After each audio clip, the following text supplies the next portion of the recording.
నమస్తే నాగేశ్వర్ గారు. నటుడు శివాజీ హీరోయిన్ల డ్రెస్సింగ్ సెన్స్ పై చేసిన కామెంట్స్ వివాదానికి దారితీసాయి సార్. ఈ ఒక సినిమా ప్రీ రిలీజ్ ఈవెంట్ లో ఈ వ్యాఖ్యలు ఆయన చేశారు. పలువురు సినీ ప్రముఖులు కూడా అభ్యంతరం వ్యక్తం చేస్తున్న పరిస్థితి. వాయిస్ ఆఫ్ విమెన్ పేరిట మాలో కూడా ఒక కంప్లైంట్ నమోదైంది శివాజీ మీద. శివాజీపై మహిళా కమిషన్ సీరియస్ అయిన పరిస్థితి. 27న ఉదయం విచారణకు రావాలని కూడా మహిళా కమిషన్ ఆదేశించింది. ఈ వివాదానికి కారణమైన శివాజీ అభ్యంతరకర వ్యాఖ్యలు ఒకసారి ఈ వ్యాఖ్యల్ని మేము బీప్ చేసి, ఎక్కడైతే అభ్యంతరకర వ్యాఖ్యలు ఉన్నాయో వాటిని బీప్ చేసి టెలికాస్ట్ చేస్తూ ఉన్నాం. దయచేసి గమనించండి. ఒకసారి ప్లే చేయండి.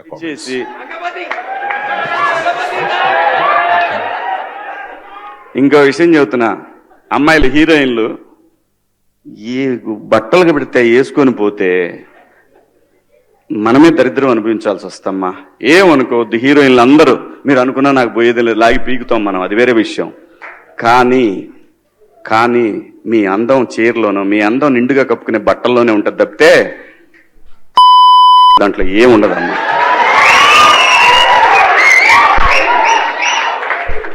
అవి వేసుకున్నంత మాత్రాన చాలా మంది చూసినప్పుడు నవ్వుతూ అంటారు, కానీ ఎలాంటి బట్టలు ఎందుకు వేసుకుని కాస్త మంచి వేసుకోవచ్చుగా, బాగుంటావు కదా అనాలనిపిస్తుంది లోపల.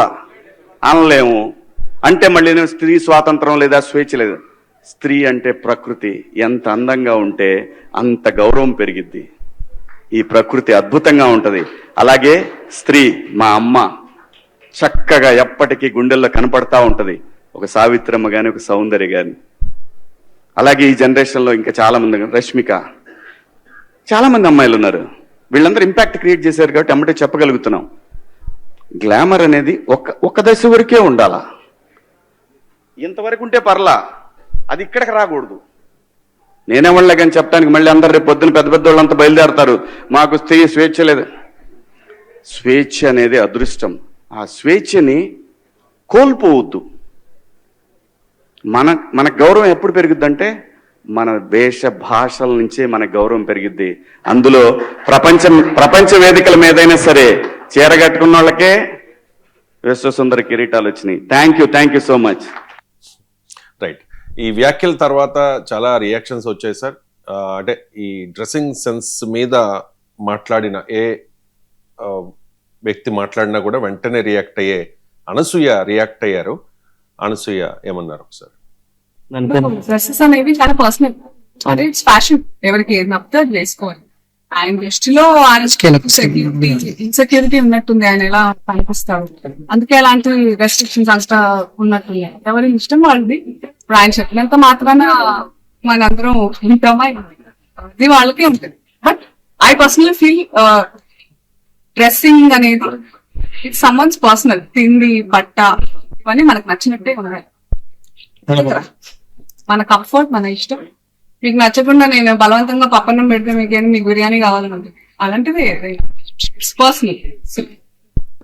ఇట్స్ అన్ఫార్చునేట్ దట్ ఆయన ఐ ఫీల్స్, అంటే నేను సింపథైజ్ చేస్తున్నాను ఆయన మీద, దట్ ఆ మైండ్ సెట్ టాకింగ్.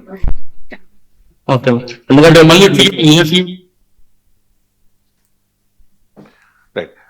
అంటే తన వ్యాఖ్యల మీద విపరీతమైన విమర్శలు రావడం, అభ్యంతరాలు రావడం, కేసులు నమోదవడంతో శివాజీ వెనక్కి తగ్గినట్టుగా తెలుస్తోంది. ఒక ట్వీట్ చేశారు, దాంతో పాటుగా ఒక వీడియో కూడా రిలీజ్ చేశారు, క్షమించండి అని చెప్పి. ఒకసారి అది కూడా. సాయంత్రం, హలో అండి, నిన్న సాయంత్రం దండోరా ప్రీ రిలీజ్ ఈవెంట్లో హీరోయిన్స్ ఈ మధ్య కాలంలో వాళ్ళు ఇబ్బంది పడ్డ సందర్భంలో 4 మంచి మాటలు చెప్పాలని చెప్తూనే 2 అన్పార్లమెంటరీ వర్డ్స్ నేను యూజ్ చేయడం జరిగింది.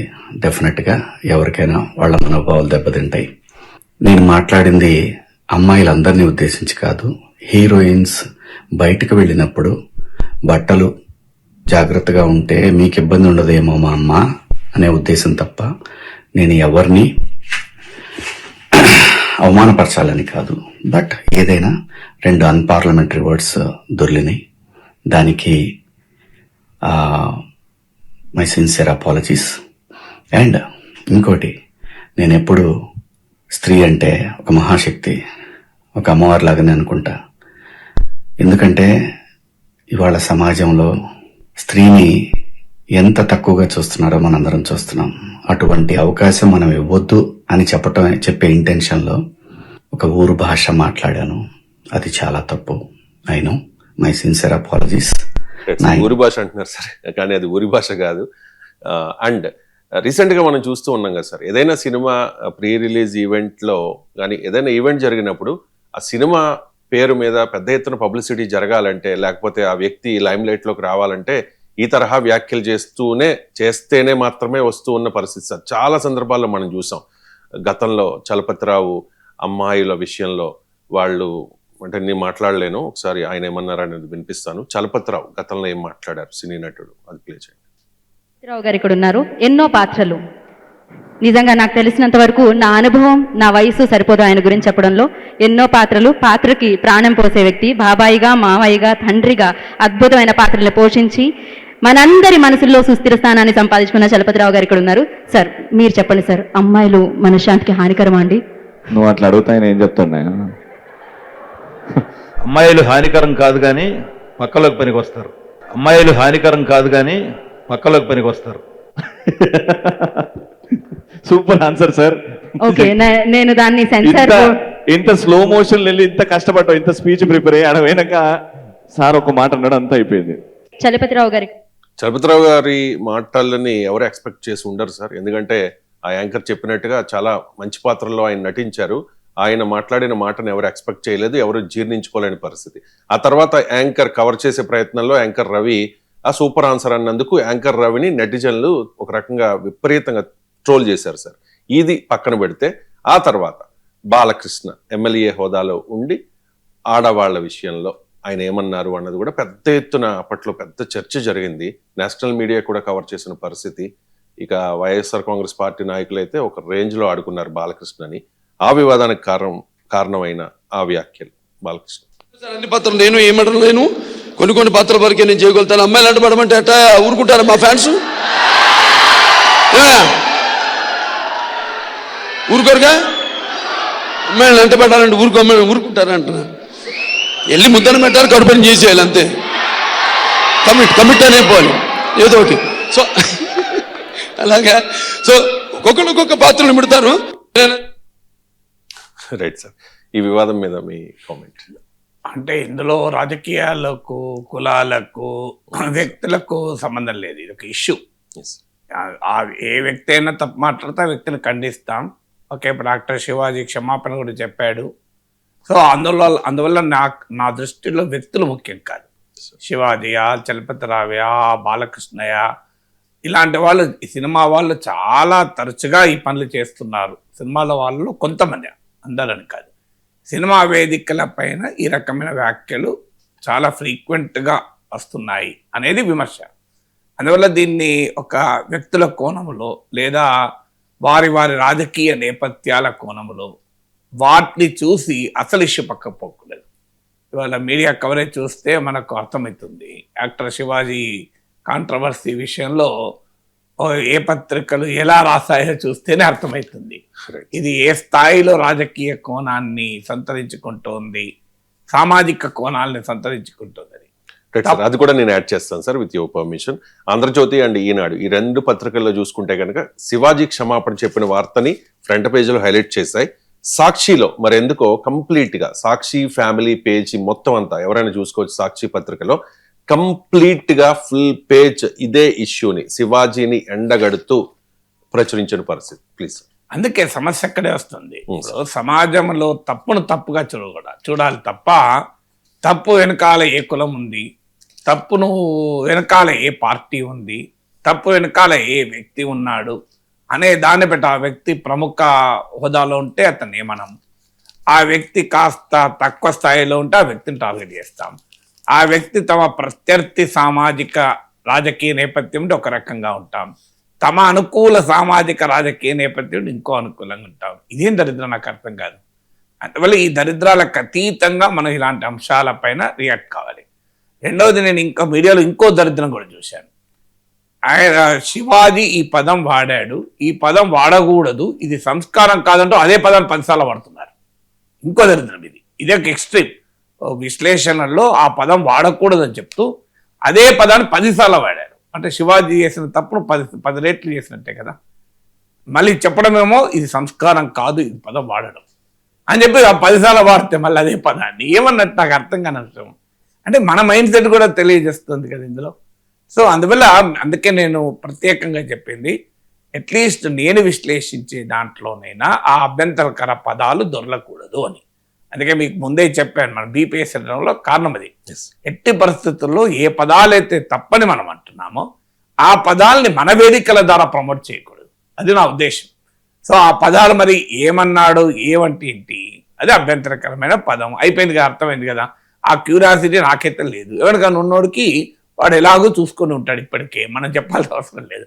అందువల్ల మనం we should speak about the trend.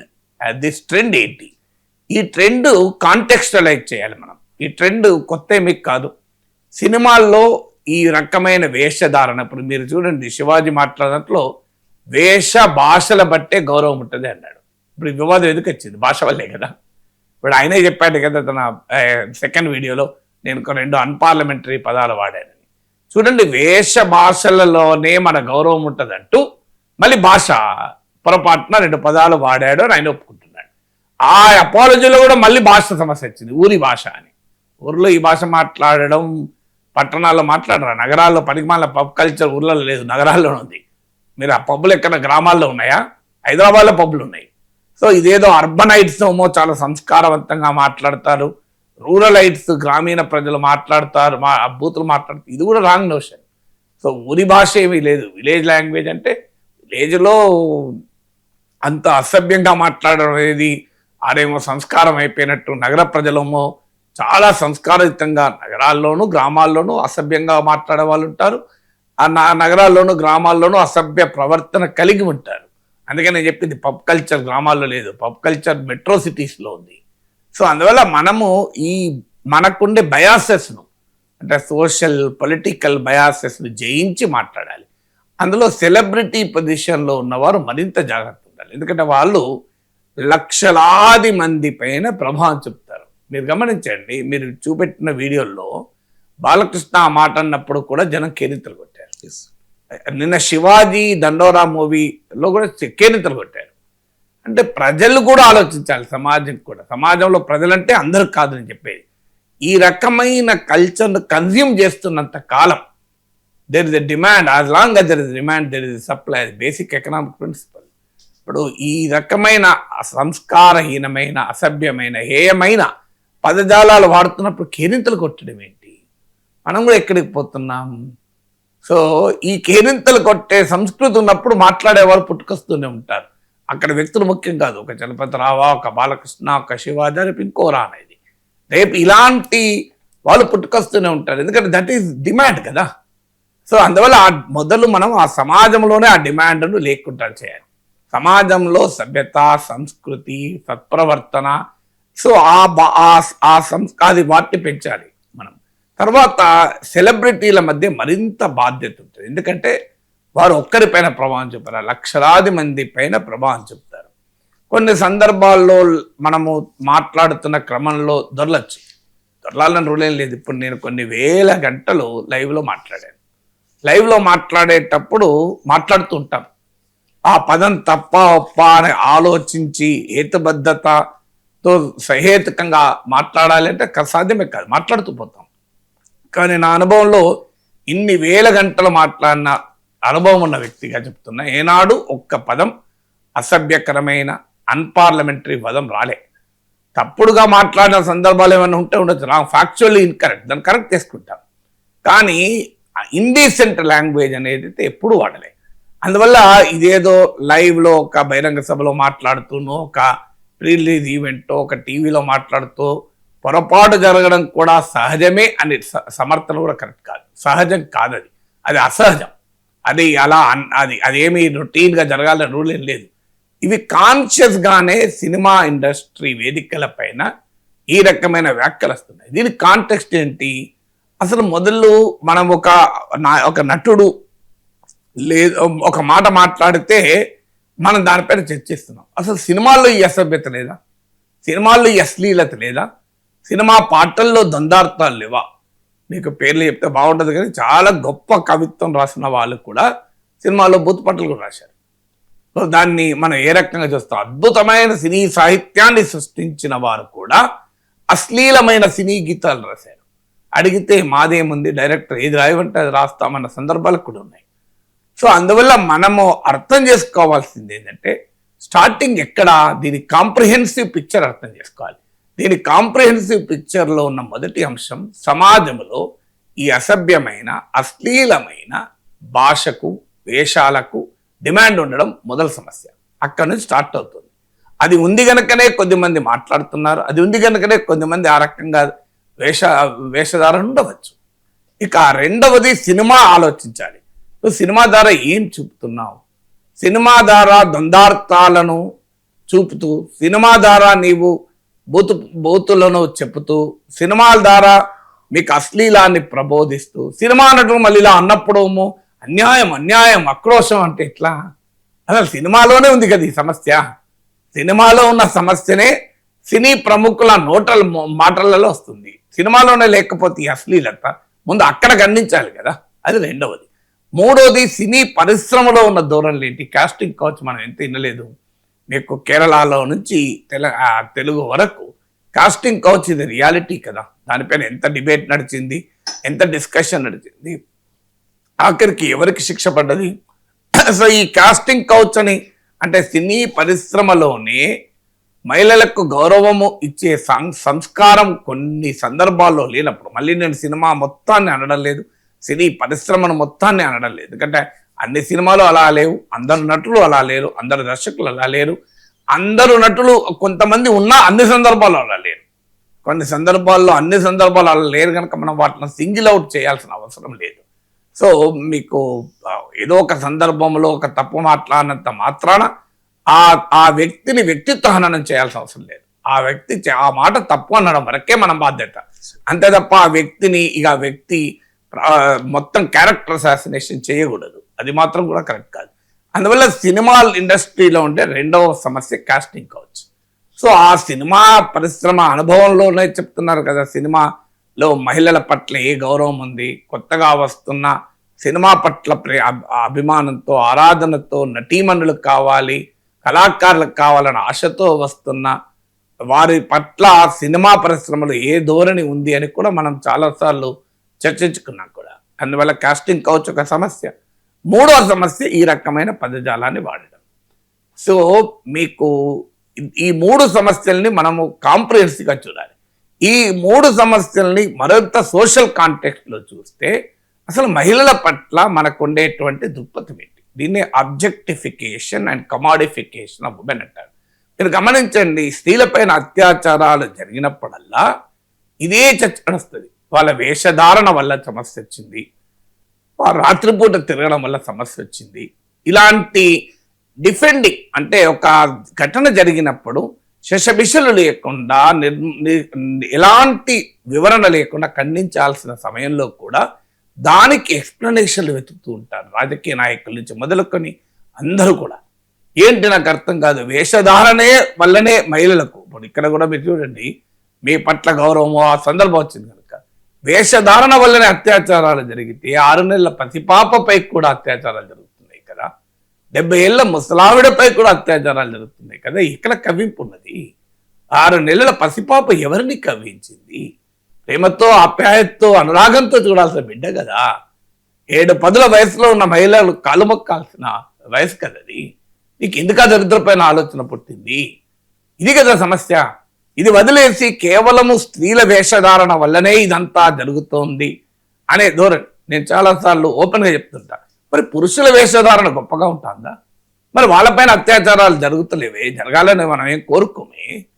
అంటే నిజమే వేషధారణ వస్త్రధారణ వల్లనే హ్యూమన్ ఎమోషన్స్ రౌజ్ అవుతున్నాయి, మనిషిలో పనికిమాలిన ఆలోచనలు ప్రకోపిస్తే అది కేవలం పురుషుల్లోనే ఎందుకు ప్రకోపించాలి అంటారు. సో మానవ సహజం కదా, మనిషి అనే వ్యక్తికి స్త్రీ పురుష భేదాలు లేవు కదా. ఆ విషయాల్లో భావోద్వేగాల విషయంలో స్త్రీ పురుష తేడాలు ఏముండవు. మరి ఎందుకు ఓన్లీ మరి మహిళల వేషధారణ సమయంలోనే పురుషులు ఈ రకంగా ప్రవర్తిస్తున్న పురుషుల వేషధారణ ప్రశ్నార్థకం కాదా? పురుషునికి హక్కు ఉందా ఏదన్నా వేసుకోవటానికి? పురుషునికి మాత్రం హక్కు ఉంటుంది, స్త్రీలకు హక్కు ఉండదు. నేను స్త్రీల హక్కుల గురించి మాట్లాడుతాను, స్వేచ్ఛా స్వాతంత్రాలు అనే కాంటెక్స్ట్ అంటే లేదు. ఫండమెంటల్ థింగ్ ఏంటంటే మన ఇంట్లో నుంచి మొదలుకొని సమాజం అంతా స్త్రీలు ఉన్నారు కదా, ఆకాశంలో సగం అంటాం కదా. ఇంకెంతకాలం ఈ సంస్కృతి మనకు తోటి వారిని గౌరవించలేని ఈ సంస్కృతి. సో భాషలో కాదది, అది భాష ఏదైనా భాషలో దొరలడం, పదాలు దొరలడం కాదు. సో విస్తృతంగా వ్యాపించి ఉన్న ఈ కల్చర్, ఈ సంస్కృతి నుంచి వస్తుంది. అందులో భారతీయ సంస్కృతి గొప్పది అని చెప్పే క్రమంలో కూడా ఇలాంటివి రావడం భారతీయ సంస్కృతి అంగీకరించేది కదా. ఒకవైపు ఏమో నిండుదనం భారతీయ సంస్కృతి అని చెప్తూ భారతీయ సంస్కృతి అంగీకరించిన పదాలు వాడడం అనేది దేనికి సంకేతం? ఇంకా భారతీయ సంస్కృతిని ప్రబోధించడం అవుతుందా? నన్ను కొన్ని టీవీ ఛానల్లో డిఫెండ్ చేస్తూ కూడా సో అంటే భారతీయ సంస్కృతిని కోసం తహతాలాడుతూ వచ్చిన పదాలు ఇవి అని కూడా సమర్థించుకున్నారు కొంతమంది. అందుకొరకు అది చూసి చెప్తున్నాను. సో ఇందులో వివరణలు అవసరం లేదు, విశ్లేషణలు అవసరం లేదు. ఇదొక లార్జర్ మలైస్ సినీ పరిశ్రమ, ఆ మాటకొస్తే సమాజంలో ఉన్న ఒక దుర్లక్షణం, ఒక దుర్నీతి. సో దీన్ని మనం ఎట్టి పరిస్థితుల్లో అంగీకరించకూడదు. ఈ స్వభావం హక్కుల వ్యక్తులు, ఆ వ్యక్తుల సామాజిక రాజకీయ నేపథ్యాలు పట్టుకొని సమర్థించడమో కానీ వ్యతిరేకించడం మాత్రం చేయకూడదు. ఈ వ్యక్తుల మాటల్ని ఖండించే క్రమంలో ఆ వ్యక్తుల క్యారెక్టర్ అసాసినేషన్ చేయాల్సిన అవసరం కూడా లేదు. This is a symptom of a larger malaise. ఒక పెద్ద అనారోగ్యానికి ఉన్న ఒక రోగ లక్షణం. ఆ పెద్ద అనారోగ్యం సినీ పరిశ్రమలోనే ఉంది, సినిమా చూపడంలో ఉంది, సినిమాలో స్క్రీన్ పైన కనబడుతున్న వాటిలో ఉంది, స్క్రీన్ వెనకాల జరుగుతున్న దరిద్రాల్లో ఉంది.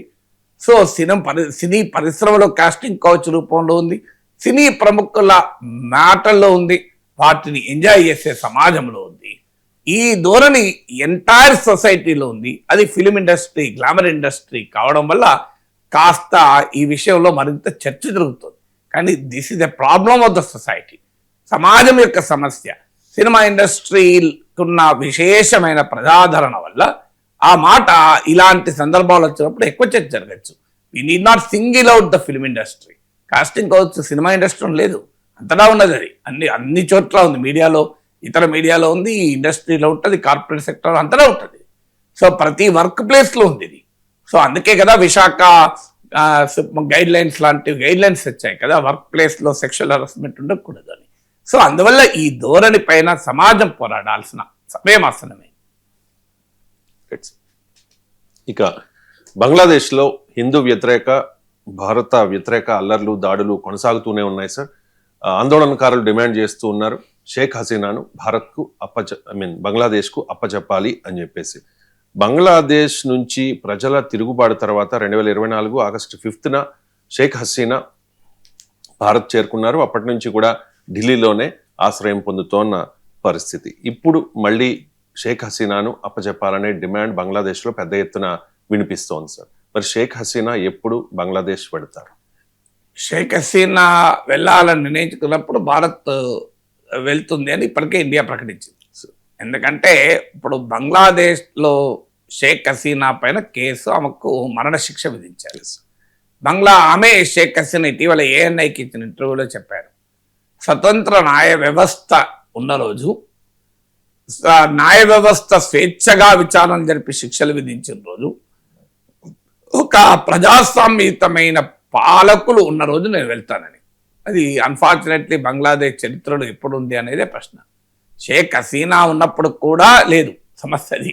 షేక్ హసీనా ఉన్నప్పుడు కూడా రాజకీయ స్వేచ్ఛ ఏమీ లేదు, ఆమె ఏమీ మా ప్రజల స్వేచ్ఛను గౌరవించిన సందర్భం కూడా ఏమీ లేదు. అందువల్ల బంగ్లాదేశ్లో షేక్ హసీనా ఇప్పుడు వెళితే ఒక రకంగా ఆమె చెప్పినట్టు షీ విల్ బి అసాసినేటెడ్, ఆమె హత్యకు గురవుతుంది, ఆమెకు ఉరిశిక్ష పడాల్సిన అవసరం లేదు, ఈ లోపల ఎవరో చంపేస్తారు. సో అలాంటి పరిస్థితుల్లో ఉన్నప్పుడు భారతదేశం ఎందుకు పంపుతుంది, ఆమె ఎందుకు పోతుంది? సో ఆమె పార్టీని నిషేధించారు, అవామీ లీగ్ను. అవామీ లీగ్ను ఎన్నికల నుంచి పోటీ చేయకుండా నిషేధించారు. ఆ అవామీ లీగ్ నాయకుల ఇళ్లపైన రోజు దాడులు జరుగుతున్నాయి, అవామీ లీగ్ కార్యకర్తల హత్యలు జరుగుతున్నాయి. షేక్ హసీనా పైన టార్గెట్ చేస్తూ హింసాకాండ జరుగుతున్న సమయంలో ఆమె బంగ్లాదేశ్కు తిరిగి వెళ్ళడం అనేది సమీప భవిష్యత్తులో సాధ్యం కాదు. అయితే ఆ పరిస్థితులన్నీ బాగైనాక చెప్పలేము. ఇప్పుడు ఆమె ఏజ్ రీత్యా కూడా చాలా నియర్లీ 80కి వస్తున్నట్టుంది. అందువల్ల ఆమె కొడుకు కూడా అమెరికాలో ఉంటున్నాడు. సో నార్మల్ సర్కమ్స్టెన్సెస్ లేనప్పుడు షేక్ హసీనా బంగ్లాదేశ్కి వెళ్ళడము సాధ్యం కాదు. వెళ్ళాలనే డిమాండ్ ఎందుకు చేస్తున్నారంటే ఆమెను వెంబడించి వేటాడే బంగ్లాదేశ్ ప్రభుత్వము, మహమ్మద్ యూనస్ నాయకత్వంలో ప్రభుత్వము, బంగ్లాదేశ్లో ఉన్న ఇస్లామిక్ వాదులు, ఆమె రాజకీయ ప్రత్యర్థులు సహజంగానే ఆమెను వేటాడాలి కనుక వేటకు వెళ్తున్న వాడు తనకు వేటకు దొరకాలని కోరుకుంటాడు, అంతకని ఎక్కువ కోరుకుంటాడు. కానీ షేక్ హసీనాకు తెలుసు, భారత్కు తెలుసు ఆమె ఇప్పుడు బంగ్లాదేశ్కి వెళ్ళడం ఆమెకు ప్రమాదకరమని. ఇక ఇండియా షేక్ హసీనాకు ఉన్న రిలేషన్స్ కొత్తేమీ కాదు, ఇది చారిత్రకమైన సంబంధాలు. ఇదేదో బంగ్లాదేశ్లో ఉన్న ప్రస్తుత ప్రభుత్వం పైన కోపంతోనూ లేదు షేక్ హసీనా చేసినటువంటి అప్రజాస్వామిక నిరంకుశ పాలన సమర్థించటానికో లేదు బంగ్లాదేశ్లో తమ రాజకీయ ప్రభావాన్ని కాపాడుకోవటానికో భారతదేశం షేక్ హసీనాకు ఆశ్రయం ఇవ్వలేదు. ఇందులో ఇండియన్ ఇంట్రెస్ట్ ఇమిడి ఉన్నాయి, హిస్టారికల్ రిలేషన్షిప్ ఇమిడి ఉంది. హిస్టారికల్ రిలేషన్షిప్ ఏంటంటే బంగ్లాదేశ్ విమోచన పోరాటం జరిగిన సమయంలో షేక్ ముజిబుర్ రెహమాన్, షేక్ హసీనా తండ్రి షేక్ ముజిబుర్ రెహమాన్ నాయకత్వంలో బంగవాహిని, విముక్తి వాహిని బంగ్లాదేశ్ స్వాతంత్ర పోరాటంతో భుజం కలిపి భారత సైన్యం పోరాడింది. అందువల్ల షేక్ ముజిబుర్ రెహమాన్ నాయకత్వంలో బంగ్లాదేశ్ ఏర్పాటులో భారత్ కీలక పాత్ర పోషించింది. అప్పుడు బంగ్లాదేశ్ ఏర్పాటును వ్యతిరేకించే ఇస్లామిక్ శక్తులు, పాకిస్తాన్లోనే ఉండాలని కోరుకున్న జమాతీ ఇస్లామీ బంగ్లాదేశ్ లాంటి ఇస్లామిక్ మతోన్మాదులు ఆనాటి నుంచి కూడా బంగ్లాదేశ్ స్వాతంత్రాన్ని వ్యతిరేకిస్తున్నారు. ఆ స్వాతంత్రానికి నాయకత్వం వహిస్తున్న అవామీ లీగ్ను వ్యతిరేకిస్తున్నారు. దానికి నాయకత్వం వహించిన షేక్ ముజిబుర్ రెహమాన్ లెగసీని, ఫ్యామిలీని వ్యతిరేకిస్తున్నారు. దానికి మద్దతుగా ఉన్న భారత్ను కూడా వ్యతిరేకిస్తున్నారు. అందువల్ల ఇవాళ షేక్ హసీనాను అప్పజెప్పడము అంటే ఈ బంగ్లాదేశ్ విమోచనని వ్యతిరేకించే, పాకిస్తాన్లోనే బంగ్లాదేశ్ ఉండాలని కోరుకునే, పాకిస్తాన్ అనుకూల భారత వ్యతిరేక ఇస్లామిక్ మతోన్మాదులకు భారత్ తలవగడమే అవుతుంది. అందువల్ల ఇండియన్ డిప్లొమసీ రీత్యా ఇది మంచిది కాదు కనుక మనం షేక్ హసీనా అప్పచెప్పాము. ఇది హిస్టారికల్ కాంటెక్స్ట్. ఇక ఇండియన్ ఇంట్రెస్ట్ ఏంటి? షేక్ హసీనా అధికారంలో ఉన్న సమయంలో బంగ్లాదేశ్లో జమాతీ ఇస్లామీ లాంటి ఇస్లామిస్ట్ శక్తులు కంట్రోల్లో ఉన్నాయి. Jamaat Islami was banned. షేక్ హసీనా పదవి నుంచి తొలగించబడ్డాక మహమ్మద్ యూనస్ ప్రభుత్వం జమాత్ ఇస్లామీ బంగ్లాదేశ్ పైన ఉన్న నిషేధాన్ని ఎత్తివేసి నేరాలకు పాల్పడిన జమాతీ నాయకులందరినీ విడుదల చేసింది. సో షేక్ హసీనా అధికారంలో ఉన్నంత కాలం సెక్యులర్ బంగ్లాదేశ్, కాస్త డెమోక్రటిక్ అని చెప్పలేం కానీ సెక్యులర్ బంగ్లాదేశ్ చూసాం. హిందువులపైన, మైనారిటీలపైన దాడుల్ని కట్టడి చేసింది. బంగ్లాదేశ్ భూభాగం నుంచి భారత వ్యతిరేక కార్యకలాపాలు జరగకుండా నియంత్రించింది. నార్త్ ఈస్టర్న్ తీవ్రవాదుల నుంచి మొదలుకొని ఇస్లామిక్ తీవ్రవాదుల వరకు బంగ్లాదేశ్ గడ్డపై నుంచి ఆపరేట్ కాకుండా ఆమె నిరోధించింది. పాకిస్తాన్ కుట్రలు బంగ్లాదేశ్ గడ్డపై నుంచి జరగకుండా ఆమె ఆపింది. అందువల్ల ఇండియన్ ఇంట్రెస్ట్ రీత్యా షేక్ హసీనాతో మనకు ఫ్రెండ్షిప్. ఇది రాజకీయాలకు అతీతంగా భారతదేశం చేస్తున్న పని. ఇవాళ భారతీయ జనతా పార్టీ ఉండొచ్చు, గతంలో కాంగ్రెస్ ఉండొచ్చు. షేక్ హసీనా ముజిబుర్ రెహమాన్ కుటుంబాన్ని మొత్తాన్ని హత్య చేసిన రోజు షేక్ హసీనా, షేక్ రెహానా ఆమె సిస్టరు, ఈమె జర్మనీలో ఉండే అప్పుడు. అందువల్ల వీళ్ళిద్దరే బతికిపోయారు, మిగతా కుటుంబం మొత్తం చంపేయబడింది. ఆ సమయంలో కూడా అంత క్రైసిస్ సిచ్యువేషన్లో కూడా హసీనా, రహానాలకు ఇందిరాగాంధీ ప్రభుత్వం భారత్లో ఆశ్రయం ఇచ్చింది. మోర్ దెన్ 3 years ఇండియాలోనే ఉన్నారు. So this is a bipartisan consensus. Congress లేదు, బీజేపీ అనే సంబంధం లేదు. It is an Indian interest. భారతదేశ ప్రయోజనాల రీత్యా పాకిస్తాన్ అనుకూల శక్తులకు పైచేయి రాకుండా, భారత్ వ్యతిరేక ఇస్లామిక్ తీవ్రవాద శక్తులు బంగ్లాదేశ్ నుంచి ఆపరేట్ కాకుండా, ఈ నార్త్ ఈస్టర్న్ తీవ్రవాదులు ఆపరేట్ కాకుండా, బంగ్లాదేశ్లో ఉన్న హిందూస్తో సహా మైనారిటీల సంరక్షణకు కూడా షేక్ హసీనా సహకరించింది కనుక ఆమె పైన భారత్కు ప్రత్యేకమైన అభిమానం. కానీ బంగ్లాదేశ్లో ఆమె పాలన భారత్ ఏం సమర్థించదు. సో బంగ్లాదేశ్లో ఆమె ఎలా పాలించింది, నిరంకుశంగా పాలించలేదా అంటే అది ఆ దేశ సమస్యలు. మన ఇంట్రెస్ట్ రీత్యా మనం రియాక్ట్ అవుతున్నాం. ఏం ప్రపంచంలో అమెరికా ఆయా దేశాల్లో ప్రజాస్వామ్యవాదుల్ని గౌరవిస్తుందా? సో ప్రజాస్వామ్యమా నిరంకుశత్వమా అని కాదు, డిప్లొమసీ డిఫరెంట్. డిప్లొమసీలో ఇండియన్ ఇంట్రెస్ట్లే ఉంటాయి. ఆ మాటకైతే ఇటీవల తాలిబాన్ ఫారిన్ మినిస్టర్ కూడా వచ్చాడు. తాలిబాన్ ఆఫ్ఘాన్ ప్రజల్ని ఎలా వేటాడుతుంది, వేధించుకు తింటాం మనకు తెలియదా? కానీ మనం ఏం చేయలేం. ఆఫ్ఘనిస్తాన్లో తాలిబాన్ అధికారంలో ఉండాలా, బంగ్లాదేశ్లో ఎవరి అధికారంలో మనం నిర్ణయించలేం కదా. అందువల్ల బంగ్లాదేశ్ పరిణామాల్ని శాసించటానికి కాదు షేక్ హసీనాకి ఇచ్చేది, ఇండియన్ ఇంట్రెస్ట్కు నిలబడ్డ నాయకురాలిగా, చారిత్రక సంబంధాలు ఉన్న కుటుంబం కనుక, చారిత్రక సంబంధాలు ఉన్న రిలేషన్షిప్ కనుక దాన్ని ఆనర్ చేస్తూ ఇండియా షేక్ హసీనాకు తాత్కాలిక ఆశ్రయాన్ని ఇచ్చింది. ఏమి ఇండియాలో పర్మనెంట్గా ఆమె సెటిల్ అవుతుందని ఇండియా అనలేదు, ఆమె అనలేదు. ఆమె బంగ్లాదేశ్ తిరిగి వెళ్ళాలనే కోరిక, తిరిగి వెళ్ళే పరిస్థితులు అక్కడ లేవు కనుక ఆమె వెళ్ళడం లేదు. ఆమె తిరిగి వెళ్ళే పరిస్థితులు లేవు కనుక ఆమెను భారతదేశం పంపించే అవకాశమే లేదు. ఇక 1971లో పాకిస్తాన్తో భారత్ చేసిన యుద్ధం వల్లే బంగ్లాదేశ్కి విముక్తి లభించింది. కానీ ఇప్పుడు అక్కడ పరిస్థితి చూస్తూ ఉంటే కనుక హిందూ వ్యతిరేక, భారత వ్యతిరేక ఆందోళనలు ఉన్నాయి. ఎందుకు సార్ బంగ్లాదేశ్లో ఈ భారత వ్యతిరేక భావన క్రమంగా పెరుగుతోంది? 1947లో కాదండి, 1971. 1971లో ఇండియా పాక్ వార్ వల్ల బంగ్లాదేశ్ ఏర్పడింది. సో మీకు అంటే Bangladesh war, India Pak war వల్ల బంగ్లాదేశ్ ఏర్పడింది, అది కూడా తప్పు. బంగ్లాదేశ్లో జరుగుతున్న స్వాతంత్ర పోరాటానికి భారత్ మద్దతు ఇచ్చింది. ఇవ్వడం వల్ల ఇండియా పాక్ వార్ వచ్చింది. మన రెండు భారత్ పాక్తో యుద్ధం వల్ల బంగ్లాదేశ్ పుట్టలేదు. బంగ్లాదేశ్ ఏదో మనం వెళ్ళి పాకిస్తాన్ ఆక్రమించి రెండుగా ముక్కలు చేసి బంగ్లాదేశ్ను ముజిబుర్ రెహమాన్కి మనం అప్పచెప్పలే. అది రాంగ్ అండర్స్టాండింగ్ ఆఫ్ హిస్టరీ. మనం ఏదో పాకిస్తాన్తో యుద్ధం చేసి దాన్ని రెండు ముక్కలు చేసిన అనేది కరెక్ట్ కాదు. పాకిస్తాన్లో ఉన్న ఈస్ట్ బెంగాల్, తూర్పు పాకిస్తాన్ అనేవాళ్ళు దీన్ని. సో ఈ తూర్పు పాకిస్తాన్ బెంగాలీ భాష మాట్లాడే ప్రజలు తమ భాష, సంస్కృతి పైన ఉర్దూ ఆధిపత్య, ఇస్లామిక్ మతవాదుల ఆధిపత్యాన్ని ప్రశ్నిస్తూ, బంగ్లాదేశ్లో కూడా ముస్లిం జనాభే, కానీ ఆ ఉన్మాదాన్ని ప్రశ్నిస్తూ వాళ్ళు పోరాడారు. ముఖ్యంగా ఇట్ వాజ్ ఏ బెంగాలీ జాతీయవాదం. సో బెంగాలీ భాష పైన, సంస్కృతి పైన దాడి జరిగినప్పుడు తిరగబడ్డారు. సో షేక్ ముజిబుర్ రెహమాన్ నాయకత్వంలో పెద్ద స్వాతంత్ర పోరాటం జరిగింది. ఇదేదో ఇండియా సృష్టించిన ప్రాబ్లం కాదు. ఇండియా సర్జరీ చేసి బంగ్లాదేశ్ని బయటకు తీయలే. సో ఆ రాంగ్ నోషన్ కరెక్ట్ కాదు. బంగ్లాదేశ్ విమోచన కొరకు అక్కడ ప్రజలు పోరాడుతుంటే విముక్తి వాహిని పేరిట, బంగ వాహిని పేరిట భారతదేశం ఒక మానవతాపూర్వకమైన దృష్టితో ఆ బెంగాలీ జాతీయవాద ఆకాంక్షలు సరైనవని భావించి సహకరించింది. సో ఆ సహకారం వల్ల బంగ్లాదేశ్లో పాకిస్తాన్ ఊచకోతలకు వస్తుంది. వేలాది మంది కవులు, రచయితలు, కళాకారులు, మేధావులు, రాజకీయ కార్యకర్తల పైన భయంకరమైన మారణకాండ, హత్యాకాండ జరిగింది. వేలాది మంది మహిళల పైన అత్యాచారాలు జరిగాయి.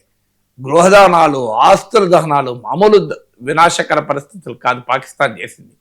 అంత భయంకరమైన మారణహోమం జరుగుతుంటే భారతదేశం సహకరించడం వల్ల బంగ్లాదేశ్లో ఉన్న స్వాతంత్ర పోరాటం విజయవంతమైంది.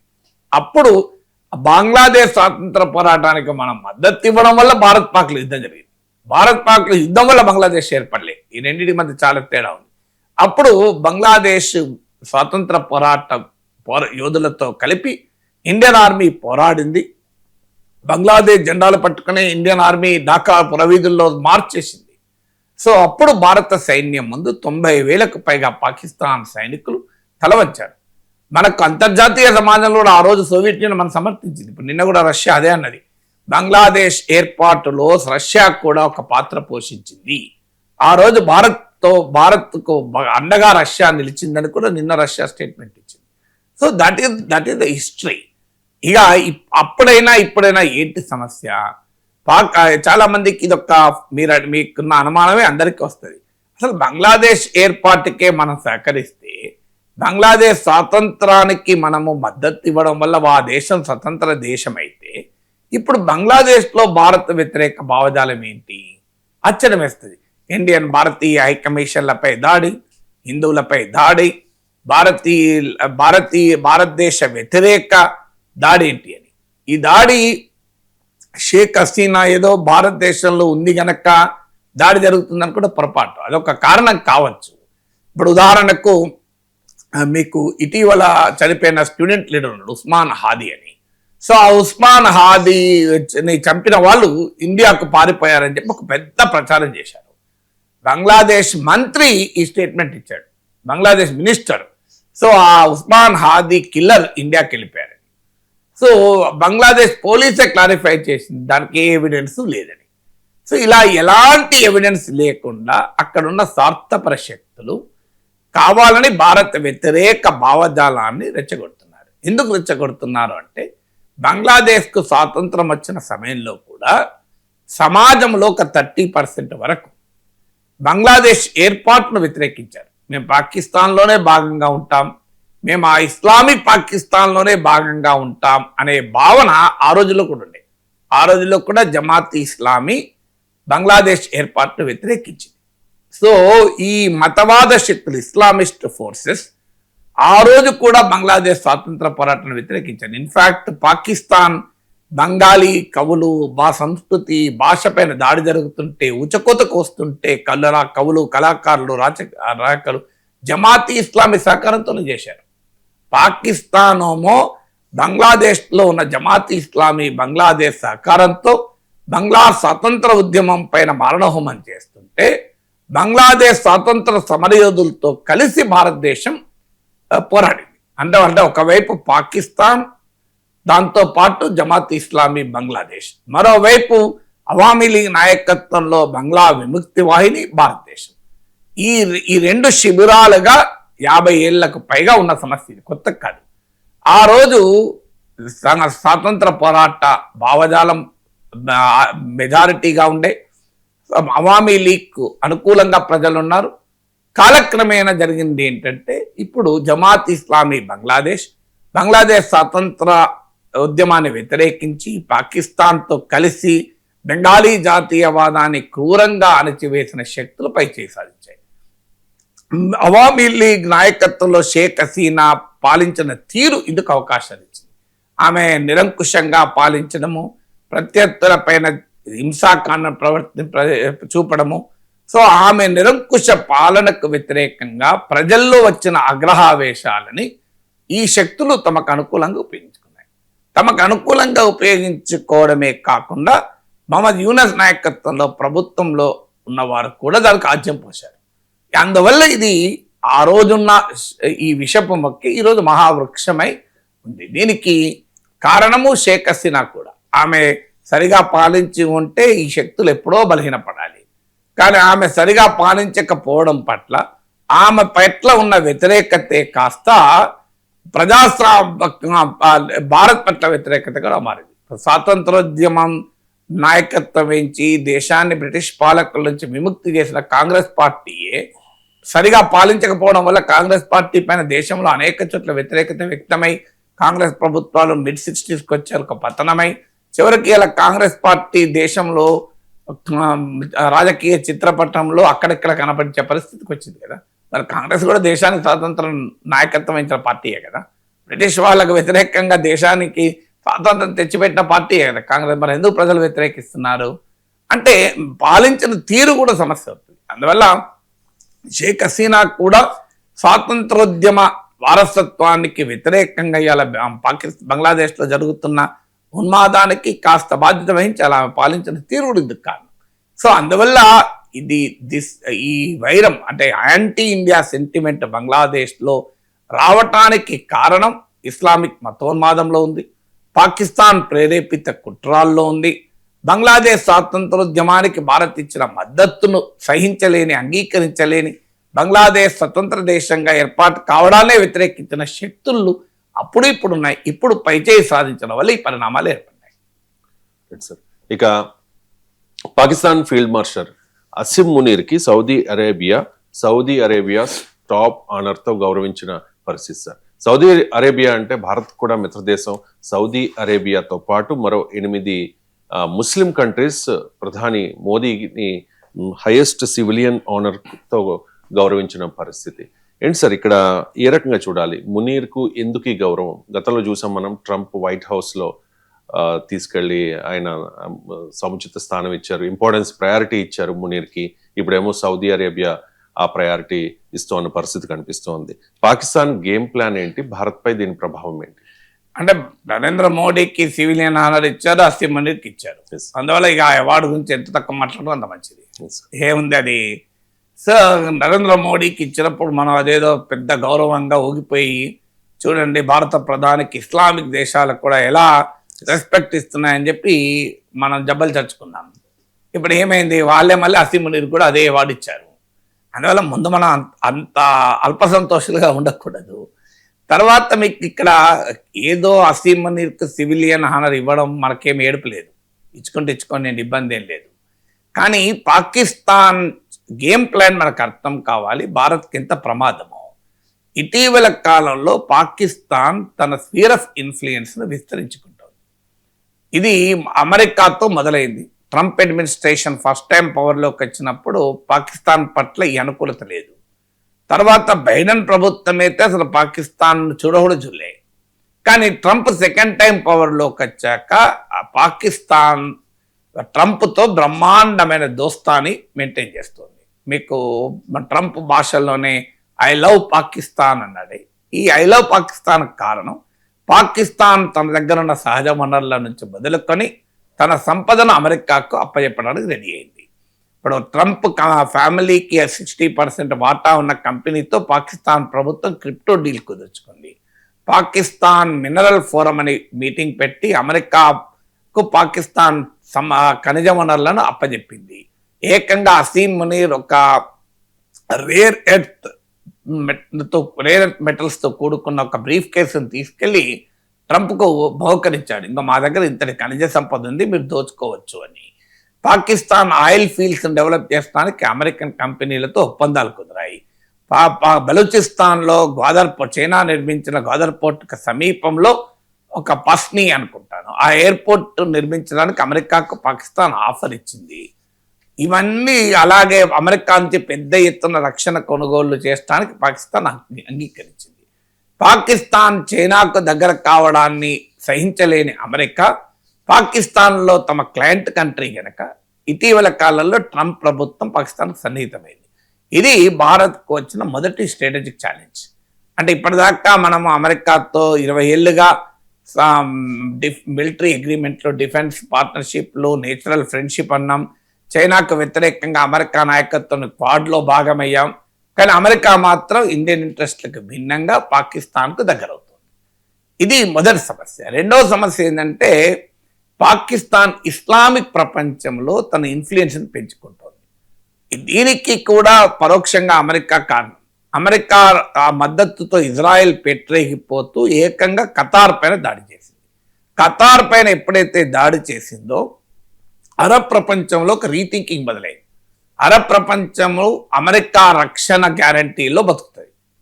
సో ఇజ్రాయెల్ నుంచి తమను అమెరికా కాపాడుతుంది అని వాళ్ళు భ్రమల్లో ఉన్నారు ఇప్పటిదాకా. ఎప్పుడైతే ఖతార్ పైన ఇజ్రాయెల్ దాడి చేసిందో ఆ భ్రమలు తొలగాయి. దాంతో ఈజిప్ట్లో ఒక ఇస్లామిక్ అండ్ అరబ్ దేశాల సమ్మిట్ జరిగింది, 40 దేశాల సమ్మిట్. అందులో పాకిస్తాన్ కూడా హాజరైంది. అరబ్ ఇస్లామిక్ నాటో ఏర్పాటు చేయాలి అని ఒక ఆలోచన ముందుకొచ్చారు.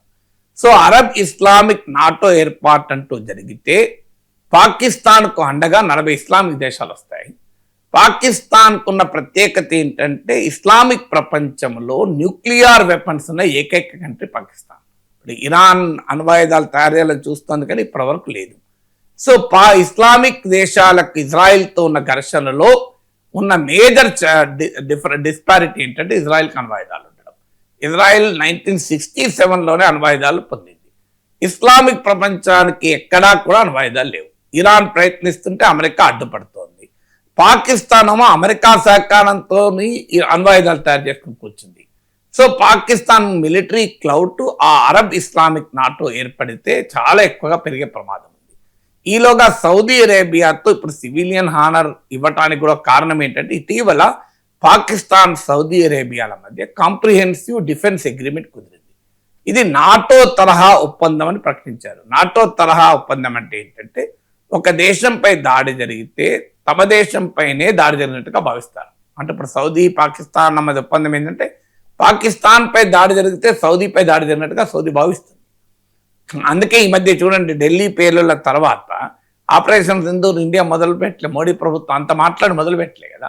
మొదలు పెట్టకపోగా అసలు పాకిస్తాన్ పేరు కూడా తీస్తలేరు మోడీ, అమిత్ షాలు. కనీసం ఎక్కడ డిఫెన్స్ మినిస్టర్ రాజ్నాథ్ సింగ్ అని ఎక్కడన్నా ఢిల్లీ అల్లలకు పాకిస్తాన్ కారణం అంటూ ఒక్క మాటనే మాట్లాడతారా? ఢిల్లీ పెళ్ళిళ్ళు అయిపోయినప్పటి నుంచి మీరు గమనించండి, ఎక్కడా లేదు, సైలెన్స్ టోటల్గా. ఎందుకు మనం ఏంటి, మన డిప్లొమసీలో వచ్చిన సమస్య ఏంటి అనే క్వశ్చన్ వస్తుంది. సో సౌదీ అరేబియా వల్లనే అని నేను అనడం లేదు, కానీ మరి ఇది ఎందుకు ఆ కామ్గా ఉన్నాం అనేది అర్థం కావాలి కదా. సో సౌదీ అరేబియాతో పాకిస్తాన్ కుదిరిన ఈ ఒప్పందం చాలా ప్రమాదకరమైనది. ఎందుకంటే Saudi Arabia the richest Islamic nation. పైగా Saudi Arabia is the place for ఇస్లాంలో ఉన్న 2 హోలీ ప్లేసెస్ అయిన మక్కా మదీనాలు సౌదీ అరేబియాలో ఉంటాయి. అందువల్ల సౌదీ అరేబియా పాకిస్తాన్ల మధ్య కుదిరే ఒప్పందం మరీ ప్రమాదకరం. ఇక మూడవది తుర్కీ. మీకు ఆపరేషన్ సింధూర్ సమయంలో కూడా తుర్కీయే అండ్ అజర్బైజాన్లు పాకిస్తాన్కు సహకరించాయి, బేస్డ్ ఆన్ ఇస్లామిక్ సాలిడారిటీ.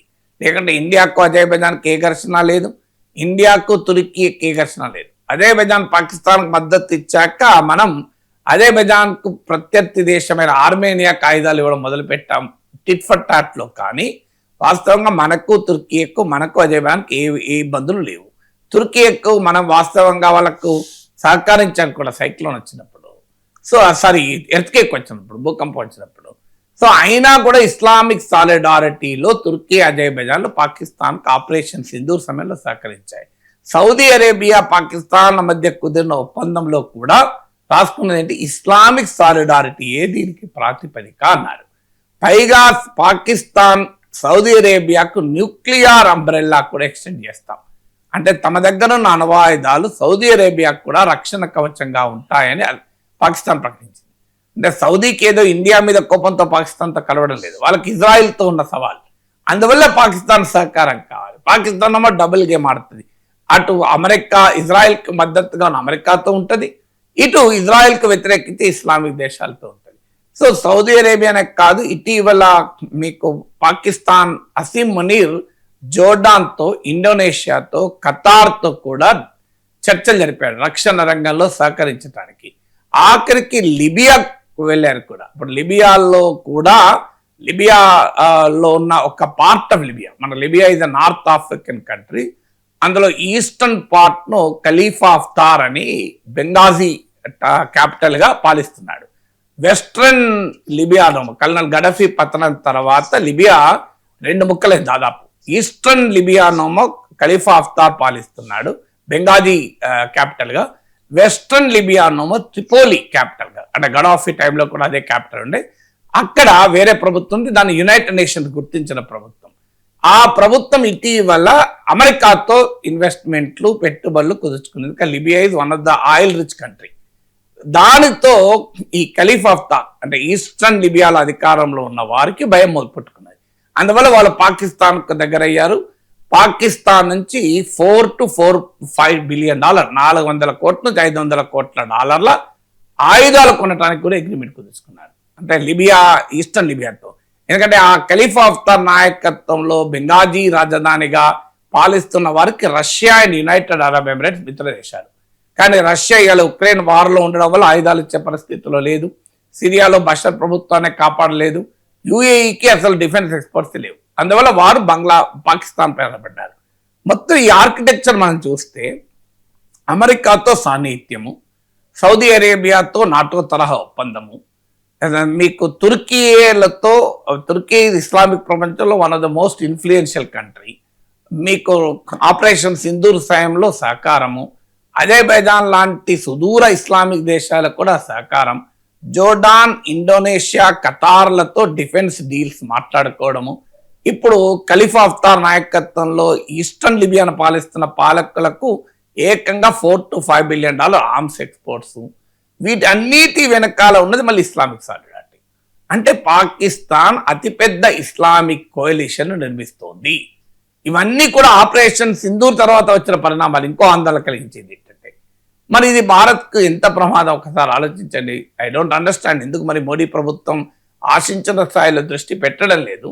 ఒక పెద్ద ఇస్లామిక్ కోalition పాకిస్తాన్ నిర్మిస్తే ఇజ్రాయెల్కి వ్యతిరేకంగా కాదు, ఎందుకంటే అమెరికా అండగా ఉన్న ఇజ్రాయెల్ పాకిస్తాన్ అటాక్ చేస్తుందా? అంత ధైర్యం ఉందా? అమెరికా చెప్పు చేతుల్లో బతికే పాకిస్తాన్ అమెరికా కంప్లీట్ రక్షణ కౌగిల్లో ఉన్న ఇజ్రాయెల్ ముట్టుకుంటుందా? మరి పాకిస్తాన్ సంగతి మనకు తెలుసు. పాకిస్తాన్కి ఏకైక శత్రు భారతదేశమే. అది F-16లు సాధించుకున్నా, అణ్వాయుధాలు సాధించుకున్నా అది ఇండియాకు వ్యతిరేకంగానే. ఇప్పుడు పాకిస్తాన్ నిర్మిస్తున్న ఈ అతిపెద్ద విస్తృత ఇస్లామిక్ కోalition ఖచ్చితంగా భారత ప్రయోజనాలకు ప్రమాదం. ఈలోగా బంగ్లాదేశ్లో కూడా పాకిస్తాన్ ఎంటర్ అవుతుంది. ఇప్పుడు ఇటీవల ISI చీఫ్ బంగ్లాదేశ్కు వెళ్ళారు. బంగ్లాదేశ్లో ఉన్న పాకిస్తాన్ హైకమిషన్లో ఏకంగా ISI విభాగాన్ని పెడుతున్నారు, సెల్ పెడుతున్నారు. బంగ్లాదేశ్ పరిణామాల వెనుక పాకిస్తాన్ ఉంది. బంగ్లాదేశ్, పాకిస్తాన్, చైనా కలిపి సార్క్కు పోటీగా ఇంకో కూటమి కట్టాలని కూడా ఆలోచనలో ఉంది. ఇన్ని ప్రమాదాలు జరుగుతుంటే మనం ఇండియన్ డిప్లొమసీకి ఎంత ఛాలెంజ్ చూడండి. ఇక ఎప్స్టైన్ ఫైల్స్ లో చాలా మంది ప్రముఖుల పేర్లు బయటపడ్డాయి కదా సార్. అమెరికా అధ్యక్షుడు డొనాల్డ్ ట్రంప్, అలాగే అమెరికా మాజీ అధ్యక్షుడు బిల్ క్లింటన్, చాలా మంది జర్నలిస్టులు, ప్రముఖులు, సెలబ్రిటీలు, రాజకీయ నాయకుల పేర్లు కూడా ఉన్నాయి. కానీ ఎలాన్ మస్క్ గ్రోక్ చెబుతోంది సార్, ఈ ఎప్స్టైన్ ఫైల్స్ లో ఉన్న ఇండియన్స్ ప్రధాని నరేంద్ర మోదీ, యూనియన్ మినిస్టర్ హర్దీప్ సింగ్ పూరి, అలాగే ప్రముఖ పారిశ్రామికవేత్త అనిల్ అంబానీ. ఏంటి సార్ ఈ గ్రోక్ ఉన్మాదం? సో ఇది సమస్య ఏంటంటే కాంటెక్స్ట్ అర్థం కాకుండా, ఇప్పుడు మనకు తమ్నైల్స్ పెడతారు, ఆ హీరోయిన్ ఆ రాత్రి ఎక్కడ గడిపింది అని, లోపల ఏమంటారు వాళ్ళ అమ్మ వాళ్ళ ఇంట్లో ఉన్నది అని. సో ఆ రాత్రి ఎక్కడ గడిపింది అన్నప్పుడు మనకు దరిద్రపు కాంటెక్స్ట్ అన్ని గుర్తొస్తాయి.